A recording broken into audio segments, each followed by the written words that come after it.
Hey folks! Today we're diving into the cutting-edge world of AI in industrial manufacturing. Imagine a factory where machines predict their own maintenance needs, robots work hand in hand with humans, and supply chains are optimized in real time. Sounds like sci-fi. It's happening right now.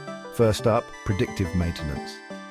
Traditional factories rely on scheduled checkups, but AI changes the game. By analyzing data from sensors, AI can predict when a machine is likely to fail and schedule repairs before it happens. This means less downtime and more productivity. Next, let's talk about smart robotics. These aren't your ordinary robots. AI-driven robots learn and adapt to their environment, improving efficiency and precision.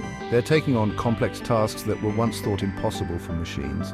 And then there's AI-driven supply chain optimization. With AI, manufacturers can analyze massive amounts of data to forecast demand, manage inventory, and streamline logistics.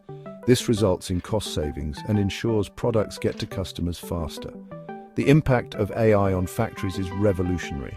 Efficiency is soaring, costs are dropping, and the future of production is brighter than ever. So if you're fascinated by tech trends, hit that subscribe button and stay tuned for more insights. Thanks for watching.